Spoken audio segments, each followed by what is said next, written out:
जाते हैं तैयारी करे सांप मंगवाई बाजार से।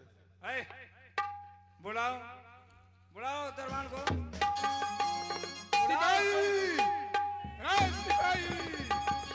इधर आओ, चले जाओ जंगल में और जंगल से विषैला विषैला सर्प पकड़ कर लाओ। जाओ, हाँ सर्प पकड़ कर लाना है तुम्हें, जल्दी जाओ।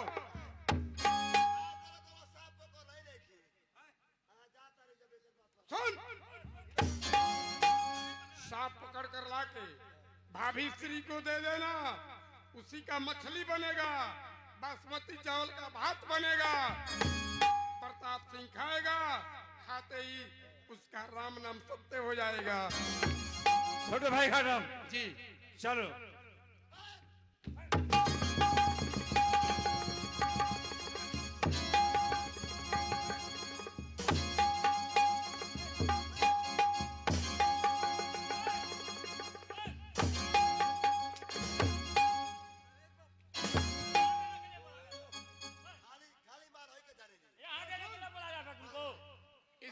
इस सर्प का जो मुड़ी है कर दो। हाँ।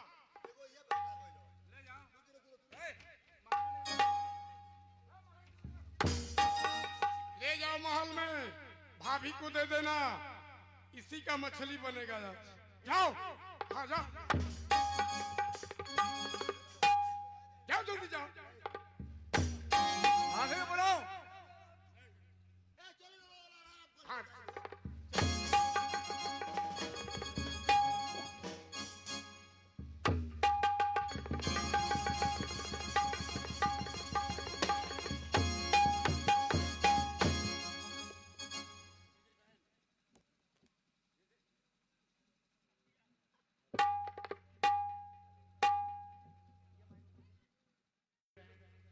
एक बात मैं तुझसे पूछता हूँ, मैं बाग में सैर करने के बहाने तुम्हारे पास आया है।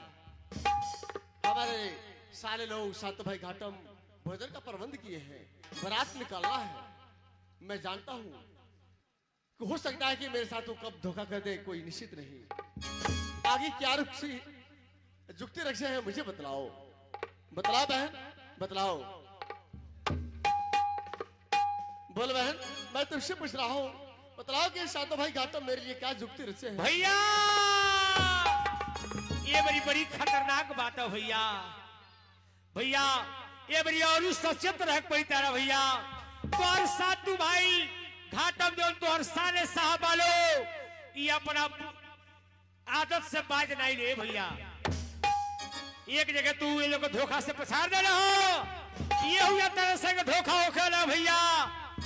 सातू भाई घाटम तोरा के खाना खियाओ का प्रबंध कैले वालो, जौना खाना में तोरा के बताई लो कि मछली या चावल बनल बा, लेकिन आ भैया वो मछली मछली ना हो, वो जंगल के विषधर सांप हो, जौना के काट के मछली के रूप दिहल गइल बा। अगर तू खाना खइबा, खाना खाते मर जे भैया। उ तरह चिन्हाई के गनिया तारा के खाना आई सोना के थाली में, ये लोग का खाना आई चांदी के थाली में। अगर तारा बच्चे का भैया तो सोना के थाली के खाना डाल दी हो, आ तू चांदी के थाली में जो खाना है तो खा ली हो। जी तेरी बहन बहुत अच्छी बात बतलाई है। ये शैतान लोग हैं, अपनी आदत से बात नहीं आएंगे। कब मेरे साथ धोखा कर दे, और काश तू नहीं रहती तो मैं कब का इस दुनिया से चल बसा होता। ओ जमी गगन के मालिक,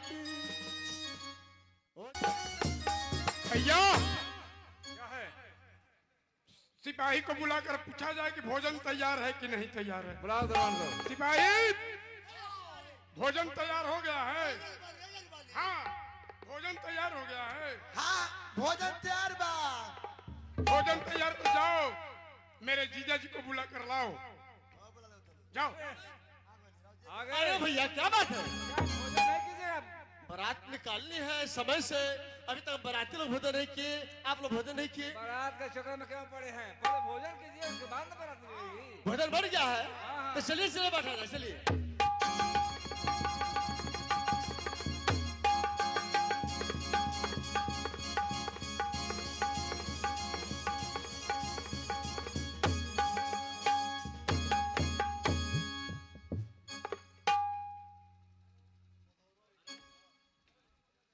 भाई साहब, घाटम भाई साहब, ये मैं क्या दिख रहा हूं? हमारा भोजन सोने की थाली में आया है और आप लोग को भोजन चांदी की थाली में। सुनी ना, बड़ी प्रेम से बनोले बनवा खाना है। ओ भर के खाए बरोबर। बाबूजी नमस्कार। खुशी रहे बाबू, खुशी रहे। मेरे लिए आप सोने की थाली में भोजन लाई है। बताई ना, रे हमरा केन के मेहमान बनी। सुनले बनी के मेहमान भगवान के रूप होले। और सेवा कइल हमनी के कर्तव्य बावे। एही से रे के सोना के थाली में आज बड़ा पसंद से बना के खाना परोसले बनी। क्या बात भर के खाना खाए। आपके यहाँ का संस्कार देख करके मेरा आज मन गदगद हो गया है। क्या है रे? नालायक कहीं का। तो भोजन किया जाए और सोने की थाली में भोजन करे, यही मेरा धर्म है। चले भोजन किया जाए।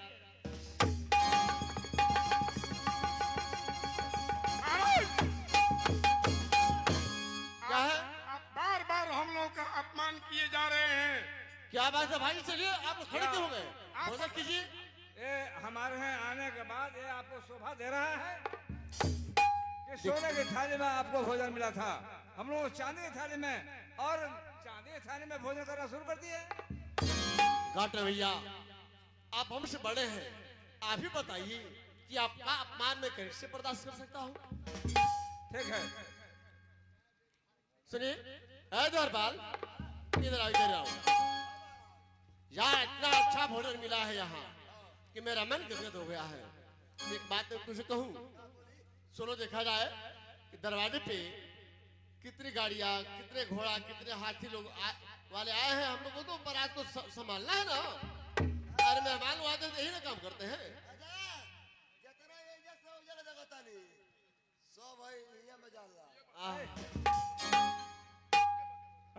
दरबार ले जाओ जीजा जी को, बाग में ले जाओ, तो सैर करके ले जाओ। छोटे भाई घाटम, भैया, आज मुझे काफी चिंता हो रही है कि जो हम लोग जो प्लान रचते हैं, वो प्लान फेल हो जाता है। प्लान फेल हो जाता है। और प्रताप सिंह को इस बात की जानकारी कैसे होती है? बुलाओ हो, कोई न कोई बात जरूर है। दरबार को बुलाओ, उससे पूछा जाए कि इसमें दरबार! क्या बात है। इधर आओ, जो मैं पूछता हूँ सब सब बताओ। प्रताप सिंह और बहन सेवंती, ये दोनों शिवलीगढ़ से आए, ये बताओ इनके साथ कोई और आया है या यही दोनों आए थे? हाँ? रवा नहीं की जानो, कौन? हम जानो तानी। बताओ। हटे एगो घोड़ महाराज के संगवा, हाँ, एगो झिझरी घोड़ी आइल बिया। घोड़ी। उगा सो पोतिया पोतिया होतिया। तू सुना है? हम सुनले बानी। अरे लोगों के कैसे पार कर रखला बन जा। छोटे भाई घाटम, हाँ, उस घोड़ी को लौंग के पेड़ में बांध दिया है। हाँ, और वही घोड़ी सारा भेद बता रही है। अच्छा होगा उस घोड़ी का काम तमाम कर दिया जाए। उसको वो लौंग के घास से खोल करके कदम में बांध दिया जाए। कदम, एक काम करो भैया, इसे लेकर जाओ और लौंग के पेड़ में जो घोड़ी बांधी गई है उसको खोलकर कदम के पेड़ में बांध दो। जाओ जाओ, जल्दी आओ। या अब देखे कैसे कौन प्लान लगाता है। आप देखते हैं कि हम लोग जो जुक्ति रचते हैं उसका भेद इसको कैसे मिलता है। चलिए।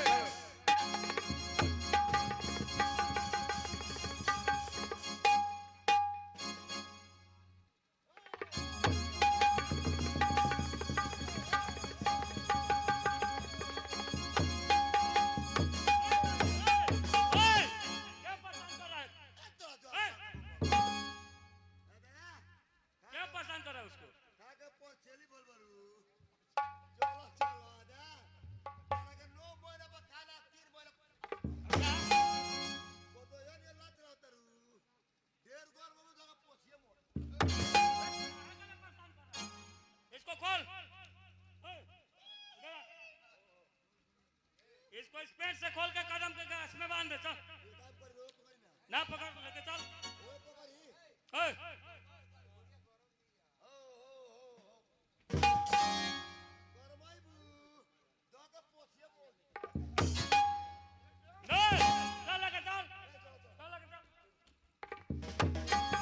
कि समय बड़ा बलवान ए भाई जी, समय बड़ा बलवान ए भाई जी, समय बड़ा बलवान, समय बड़ा बलवान ए भाई जी, समय बड़ा बलवान ए भाई जी, समय बड़ा। भैया सिपाही ये बताओ उस घोड़ी को लौंग खोल करके कदम के पेड़ में बांध दिया है? हाँ चलो कोई बात नहीं। और प्रताप सिंह को बुलाया जाए और इतना कह दिया जाए कि अब बारात निकलने वाली है। वो आ गए, स्वयं ही आ गए। क्या बात, सब तो भोजन पत्र हो गया हम लोग को। हाँ हाँ अरे भैया हम लोग स्नान करें, अपना वस्त्र पहने और फिर चले बारात तो करने। चलिए हम लोग नदी में चलते हैं। कहा? नदी में यहाँ चलो पर हम चलो सभी सखी भाई हवा। चल करके नदी में स्नान करेंगे। ठीक है चलिए, चलो सखी हुआ।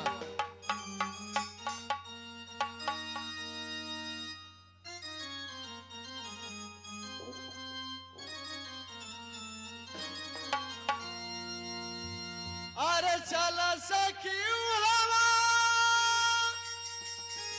कहा न सखी कहा ई साधो, जहाँ पहल सुरा सरधार, आह नइखे कहावा ए साधो, जहाँ पहली सुर सरधार, आह नइखे कहावा ए साधो। डॉक्टर भैया हम अंदर नहीं जाएंगे, अब हम लोग एक साथ डुबकी लगाएंगे। एक साथ हाँ, नहीं, बारी बारी से स्नान करें तो अच्छा रहेगा। नहीं, हम लोग जब आए हैं तो साथ में एक ही साथ डुबकी लगाएंगे और कपड़ा बदल के एक साथ चलेंगे। ओ चलो सखी हवा, कहा न सखी कहवा, ओ चलो सखी हवा, कहा न सखी कहवा ई साधो, जहाँ हरिहर पीड़ा कचनार, छाह नइखे कहावा ए साधो, जहाँ हरिहर पीड़ा कचनार, छाह नइखे कहावा ए साधो। अरे गाड़े भैया अब हम अंदर नहीं जाएंगे, मेरी यही अच्छा है। ज्यादा आगे नहीं जाना क्योंकि पूरा खाई है। चलिए हम एक साथ डुबकी लगाए। जहाँ हरिहर पीड़ा कचनार, छाह नइखे कहावा ए साधो। अरे भैया आप लोग अलग रहिए, मुझे अकेले आसन दीजिए। नहीं, अकेले आसन दीजिए। नहीं।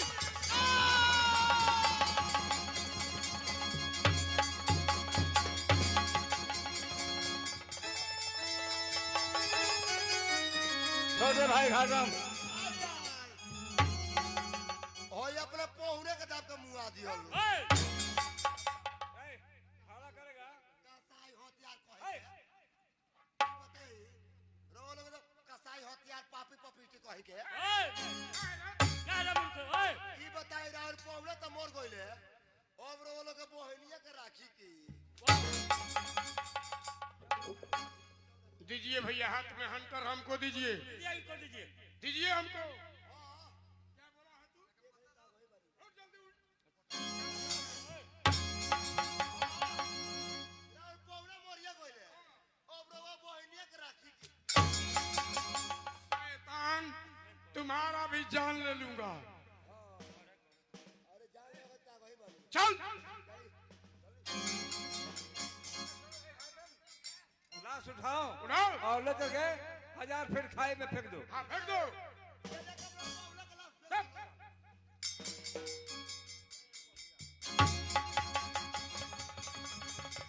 भाई घाटम अब एक खुशखबरी बहन सेवंती को सुनाया जाए।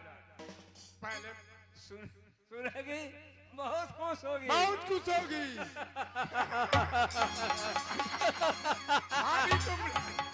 भाभी को बुलाया जाए। पहले ठीक है चलिए।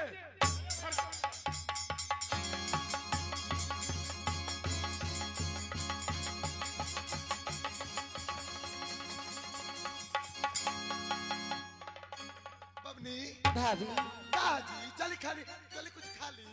ना भाभी हम खाना ना खाए। खाना ना खम का है? ए भाभी हमार मन कहीं कहीं बहुत चिंतित लगता। हमरा घबराहट होता भाभी। घबराहट होता। हाँ हमने बुझाता है ससुर के कोनो बात याद होता क्या? ना भाभी सुना भाभी हम तरह से का पूछते हैं। अरे कहवा में बारे भाभी। ए भाभी बोली सच बताइए वो कहवा में बारे भाभी। हारे हथिया से घोड़ावा हो वो कहवा में बारे भाभी। हथिया से घोड़ावा हो कहाँ बारे साजल बलिया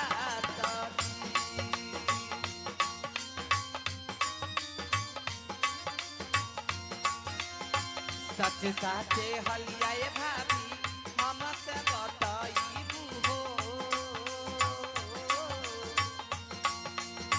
सच साचे हलिया भाभी हमसे बताइबू हो। दिलवा में पड़ी देखारा रजी। ए बबनी हो गांव के पश्चिम में बबुनी अरे हथिया से घोड़ावा हो। का भाभी काम के पश्चिम में हाथी घोड़ा बा। हाँ बबनी अच्छा पश्चिम में होके बारात जाई। हाँ। गांव के पश्चिम में बबनी हथिया से घोड़ावा हो हमारे साजन बलिया तजी। लेकिन भाभी एक और ही बात बता दो। बोली कहाँ में बारे भाभी भाई पतिदारा हो। कहाँ में बारे भाभी